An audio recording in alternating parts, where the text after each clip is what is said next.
کوفہ کے اس ریگستان میں اب بظاہر کوئی یار و مددگار نہ تھا۔ حضرت امام حسین رضی اللہ عنہ کے تمام جان نثار ساتھی ایک ایک کر کے مارک حق و باطل میں اللہ کی راہ میں شہید ہو چکے تھے، مگر آپ خیمے میں تشریف لائے اور پھر آپ نے اپنی بہن زینب رضی اللہ عنہا کے گلے میں باہیں ڈال دے اور فرمایا، بہن میرا امتحان تو آج ختم ہو رہا ہے، مگر تمہارا امتحان کل شروع ہوگا، کہیں بے صبری کر کے فیل نہ ہو جانا۔ اور زینب دنیا میں بھائیوں کی بہنیں ہوتی رہے گی، مگر تم جیسی صبر و رضا کی پیکر بہن نہیں ہوگی۔ تو نے مدینہ پاک کی گلیوں سے لے کر کوفہ کے اس تپتے ہوئے ریگستان تک جس ہمت و استقلال کے ساتھ اپنے بھائی کا ساتھ دیا، اور پھر نانے پاک صلی اللہ علیہ وسلم کی شریعت کی آن کی خاطر اپنے بچوں کی قربانی دی، اور پھر اپنے بھائی حسین پر اون اور محمد کو صدقے کر دیا۔ دنیا کی بہنیں تیرے اس عمل پر قیامت تک آنسو بہاتی رہے گی، پورے فخر کرے گی، اور روح مصطفیٰ صلی اللہ علیہ وسلم جھومتی رہے گی۔ لیکن جس طرح اب تک تو نے ہر مصیبت اور ہر دکھ درد کو مسکرا کر برداشت کیا، اور جس طرح میں نے دنیا کو علی رضی اللہ عنہ کی شان دکھائی ہے، اسی طرح تم بھی زمانے کو فاطمہ رضی اللہ عنہا کی آن دکھا جانا۔ اور جب مدینہ پاک جاؤ تو درود پڑھ کر داخل ہونا، نانے مصطفیٰ صلی اللہ علیہ وسلم کے روضہ مبارک پر جاؤ تو میرا بھی سلام عرض کرنا، اور میری بیٹی سغرا ملے تو پیار دینا۔ اور اب اٹھو اور اپنے بھائی حسین کی صورت جی بھر کے دیکھ لو، پھر قیامت تک نظر نہیں آئے گی۔ فاطمہ کا لال اٹھا، نانے پاک کا امامہ سر پر باندھا، ماں فاطمہ رضی اللہ عنہا کی چادر کمر میں لپیٹی، اور باپ شیر خدا رضی اللہ عنہ کی تلوار ہاتھ میں پکڑی، اور پھر خیمے سے باہر نکل کر سیدہ کے لال نے میدان میں آ کر کوفیوں کو مخاطب کر کے فرمایا کہ اے کوفہ کے دغا باز انسانوں، میں تو اپنی خوشی سے نہیں آیا، بلکہ تمہارے بلانے پر آیا ہوں، تمہارے خطوط پر آیا ہوں، اور تمہارے قاصدوں پر آیا ہوں۔ تم نے میرے ساتھ جو وعدے کیے تھے وہ کہاں گئے؟ تم نے کہا تھا کہ ہم اہل بیت کے غلام ہیں، مگر اب جب میں آ گیا ہوں تو تم نے وہ تمام وعدے بھلا دیے ہیں۔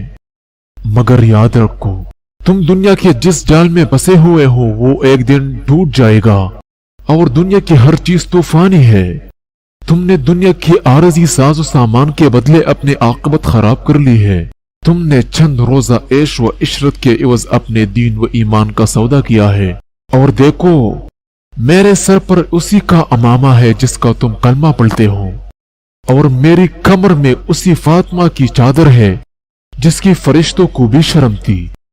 ابھی آپ تقریر کر رہے تھے کہ عمرو بن سعد بول اٹھا، حسین یہ واعظ و نصیحت کا وقت نہیں ہے، مرنے کے لیے تیار ہو جاؤ، اور اگر تو پیاسا مرنا نہیں چاہتا تو اب بھی یزید کی بیعت کا اقرار کر لے، پھر نہر فرات تیرے حوالے کر دی جائے گی۔ عمرو بن سعد کی اس گستاخی سے ہاشمی خون جوش میں آ گیا اور فرمایا، عمرو بن سعد اگر میں نے یزید کی بیعت کرنی ہوتی تو نانے مصطفیٰ صلی اللہ علیہ وسلم کے روضے اقدس کو چھوڑ کر کوفہ کے اس ریگستان میں نہ آتا، مدینہ منورہ کی حسین گلیاں چھوڑ کر عراق کے اس صحرا میں نہ آتا، اور اللہ کے گھر کو چھوڑ کر میدان کربلا میں نہ آتا۔ عمرو بن سعد نے جواب دیا کہ حسین اگر یزید کی بیعت منظور ہے تم میرے قریب آ جاؤ، اور اگر انکار ہے تو پھر ہماری طرف سے دعوت جنگ ہے۔ نواسی رسول صلی اللہ علیہ وسلم نے بڑے حوصلے سے فرمایا، انکار ہے، اور ساتھ ہی انس بن سنان کا ایک تیر سر سراتا ہوا مظلوم کربلا کے سر کے اوپر سے گزر گیا۔ ہاشمی شہزادے نے بھی شمشیر حیدری کو ہوا میں لہرایا۔ انس بن سنان بڑے تکبر و غرور کے ساتھ تلوار چمکاتے ہوا مقابلے کو آیا، مگر ابھی وہ سنبھلنے بھی نہ پایا تھا کہ تیغ علی رضی اللہ عنہ نے اس کے 2 ٹکڑے کر دیے۔ پھر اس کا بھائی غصے میں کامتا ہوا آیا اور بڑے ہی خبر سے بولا، کہ میں شام و عراق کا شہسوار ہوں۔ سید مظلوم نے بڑے ہی جوش سے فرمایا کہ میں بھی ابن حیدر کرار ہوں۔ اس نے تلوار ماری، شاہ نے ڈال پر روک لی، اور پھر ابن علی رضی اللہ عنہ نے نیزہ مارا کہ سینے سے پار ہو گیا، اور اس کی لاش بھی خاک و خون میں تڑپنے لگی۔ اور پھر یکے بعد دیگر 8 یزیدی میدان میں آئے، لیکن وہ بھی واصل جہنم ہو گئے۔ عمر بن سعد گھبرا کر بول اٹھا کہ بہادرو، تمہاری بہادری کہاں غارت ہو گئی؟ یاد رکھو یہ حسین ابن علی ہے، اس کے بازوؤں میں علی کی قوت ہے، اس کی رگوں میں علی کا خون ہے، اور اس کے ہاتھ میں شمشیر حیدری ہے، اور اگر اس کو تھوڑی سی بھی مہلت دے دی گئی تو یہ جنگ کا نقشہ بدل دے گا اور دنیا سے ہمارا نام و نشان تک مٹ جائے گا۔ جاؤ اور فوج کا ایک دستہ لے کر اہل بیت کے خیموں میں آگ لگا دو تاکہ پردار عورتیں باہر نکل آئے اور میں حسین کے خون سے اپنے ہاتھ رنگ لوں۔ فاطمہ رضی اللہ عنہا کے لال نے ڈانٹ کر کہا، عمر بن سعد خبردار، ابھی حسین ابن علی زندہ ہے اور ایک دستہ تو کیا، تیرے سارے لشکر میں بھی یہ ہمت نہیں ہے کہ وہ ناموس رسالت کی طرف آن اٹھا کر بھی دیکھ سکے۔ کمینے، کیا شجاعت اسی کا نام ہے اور کیا بہادری اسی کو کہتے ہیں؟ یہ شجاعت نہیں بزدلی ہے، اور یہ بہادری نہیں کمینگی ہے۔ ہمت ہے تو خود میرے مقابلے میں آ تاکہ علی کا شیر تجھے باطل پرستی کا مزہ چکا جائے۔ آخر کار خولی نے ایک تیر چلایا جو امام پاک کی پیشانی میں لگا۔ اس پیشانی پر جو نبی صلی اللہ علیہ وسلم کی بوسہ تھی، جس کو علی رضی اللہ عنہ چومتا تھا اور جس کو فاطمہ رضی اللہ عنہا بوسے دیا کرتی تھی، آپ کو چکر آ گیا۔ عمر بن سعد نے سمجھا کہ زخم کاری ہے، دوڑ کر سامنے آیا، مگر وہ یہ نہیں جانتا تھا کہ زخمی شیر اور بھی خطرناک ہوتا ہے۔ اور پھر اللہ کے شیر کا شیر آپ نے عمر بن سعد کو سامنے آتا دیکھا تو ڈانٹ کر فرمایا، دور ہو جا میری آنکھوں سے کمینے۔ وہ بدبخت پیچھے ہٹ گیا اور شمر سے کہا کہ دیکھتے کیا ہو، اب وقت ہے، ہمت کرو اور اپنے دستے کو لے کر ٹوٹ پڑو۔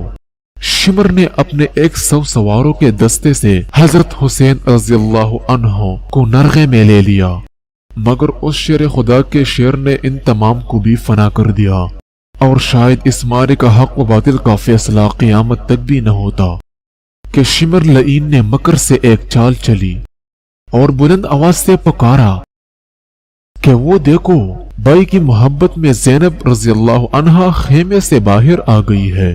سیدی مظلوم نے پلٹ کر دیکھا تو ایک کتے نے برچے کا وار کر دیا جس سے آپ کا بایاں بازو کٹ گیا۔ آپ نے اس کو حملے کا جواب دینا چاہا مگر ناکام ہو گئے اور دایاں بازو اٹھ نہ سکا، اور وہ کتا پیتر پہ حملے کرنے لگے۔ آپ فرش پر گرے تو خولی آگے بڑھا اور سر قلم کرنا چاہا، مگر ہاشمی شیر کی ہیبت اور حیدری جلال کے روب سے لرز کر زمین پر گر پڑا۔ پھر شمر لعین آگے بڑھا اور آپ کے اس سینے مبارک پر سوار ہو گیا جس کو نبی اکرم صلی اللہ علیہ وسلم اپنی آنکھوں سے لگایا کرتے تھے، جس کو علی رضی اللہ عنہ بوسہ دیا کرتے تھے، اور جس کو فاطمہ رضی اللہ عنہا چوما کرتی تھی۔ شمر لعین قریب آیا۔ امام مظلوم نے فرمایا، کون سا وقت ہے؟ شمر نے جواب دیا، جمعہ کی اذانیں ہو رہی ہے۔ اور پھر ادھر کوفہ کے ریگستان میں اللہ اکبر کی صدا بلند ہوئی، اور ادھر شمر نے فاطمہ رضی اللہ عنہا کے لال کے گلے پر خنجر چلا دیا، اور اس طرح مظلوم کربلا کے میدان میں شہید ہو گیا۔ انا للہ و انا الیہ راجعون۔